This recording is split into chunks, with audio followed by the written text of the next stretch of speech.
Asian Book Club, where we highlight Asian and Asian American authors. We are your hosts, Jamae and Sabangan. And I'm Stephen Park. And today we bring you our first ever book of Asian Book Club. How are you doing, Jamae? I'm doing all right. I mentioned last time on our first episode that I was a literature teacher and that I'm no longer one. Mm-hmm. So what's gotten me excited this week is that I'm making the transition. Yeah. So what hasn't gotten me excited is there's this news report. Who's that guy from Bridgerton? Oh, you know the name. What's his name? I don't know the name. Oh, Regé-Jean Page. I know his six-pack. I don't know the name. Woo! So it is not okay.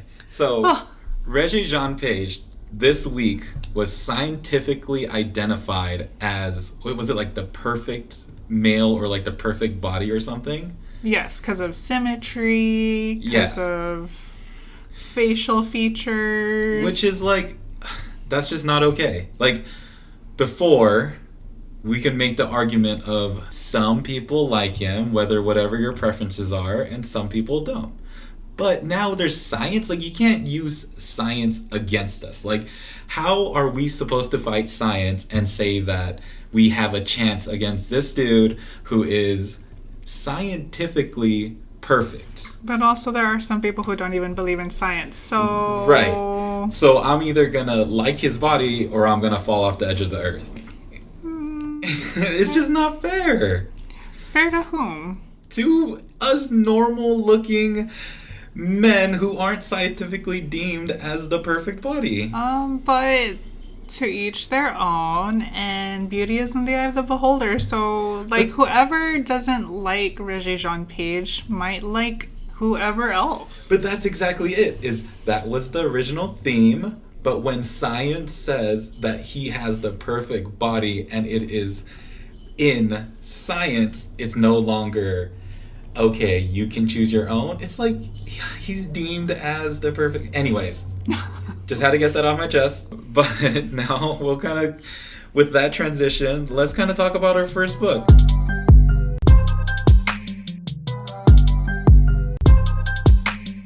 So, Jamae, you're the one that chose the first book. So I did. Which book did we choose?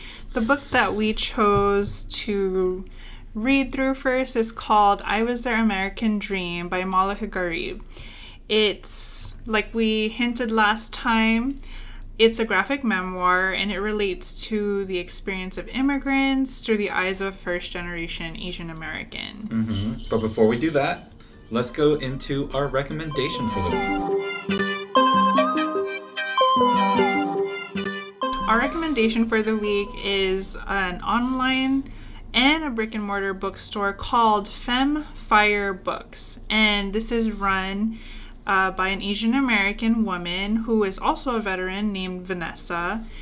Although their brick and mortar is based in Florida, they are most known for their online bookstore, femmefirебooks.com, which is an indie bookstore celebrating diversity in literature. Yep. And so if you have the chance, obviously we try to support not only local, but understanding where our money goes into. So when we could put money back into those people that we want to see grow and expand, then I think these are great opportunities to do so. Yeah, support your local Asian American or BIPOC businesses. A lot of people that deserve to be supported. Maybe not the major corporations that already have a lot of money that may deliver in 2 days or next day shipping. Mm-hmm. So maybe kind of expanding how we put our money so that we can grow our cultures and our worlds kind of together. Yeah, make sure that we're supporting our own economy. Mm-hmm. Okay, so back to the book. So let's talk about kind of what the author wants us to see. So what's on the cover? On the cover, in the back, it says, and I'm going to read this verbatim, Malaka Gharib had some figuring out to do. And one character is drawn that says, "What are you?" And her thoughts are, "When people asked me this question, I found it hard to answer. Well, I'm Egyptian Filipino. I grew up with my Filipino family here in Cerritos. I eat rice every day, and I went to Catholic school. But my dad is Muslim and lives in Egypt. I spend my summers with him. I can understand Tagalog and Arabic. Esaya, kumusta ka? How are you in Arabic and Tagalog, respectively? So I guess both. Well, I kind of feel more Filipino because that's who I spent more time with. And the character who she was speaking to says, "That's cool. I guess I'm just regular old Filipino." Awesome. And just a little background from the same city, so huge shout out. But a little bit more about Malaka Gharib.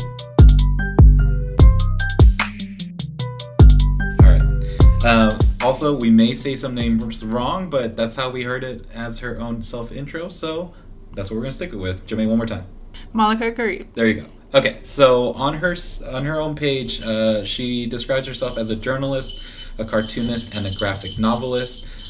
She works as an editor at NPR, and you can find her works published in NPR, Los Angeles Times, Catapult, The Seventh Wave magazine, The Nib, Savior magazine, The Believer magazine, and The New Yorker.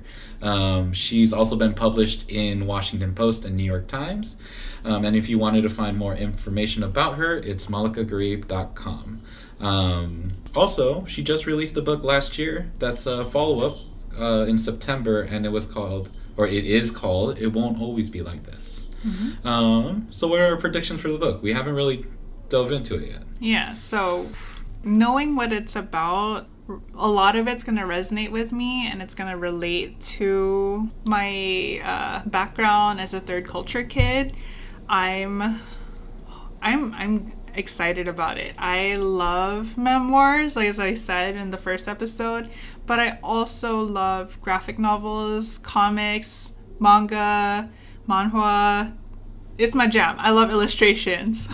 Yeah, and I just finished Mouse, which I feel like a lot of people have seen, and that's been I haven't really read for a while until I hit that book, so it was kind of fun going to a graphic novel, and it really got me back into like the groove of things.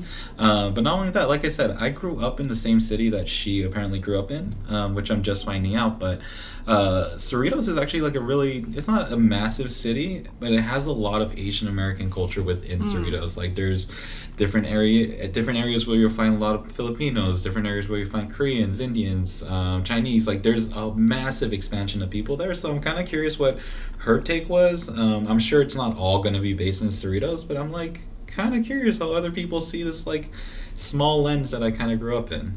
Absolutely. Another thing that has piqued my interest is, as a first generation Asian American myself, and knowing what my parents have gone through, I imagine that her experience and my experience, as well as probably Steven's, I'm not going to speak for him, but I think that our experiences are very similar in that there is, not only was in the past, but there is a lot of pressure to succeed as our parents' offspring, because they brought us to this wonderful country of opportunity, which is alluded to based directly from the title, I Was Their American Dream.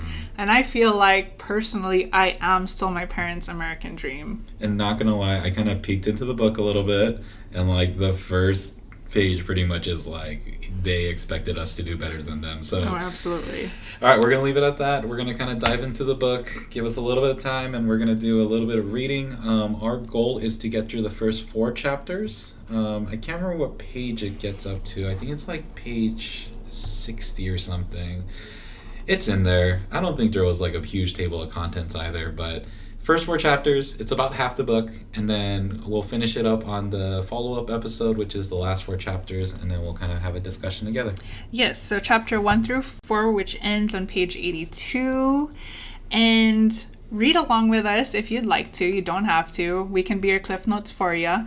But if you want to read along with us, and if you want to share your thoughts along the way while you're reading along and want to be featured in our next episode, our email is asianbookclubpod@gmail.com. Again, that's asianbookclubpod AsianBookClubPod, Pod, at gmail.com. We can't wait to hear what you thought. Instagram? Asian Book Club Pod. Twitter? We don't do Twitter. All right. Bye. Bye.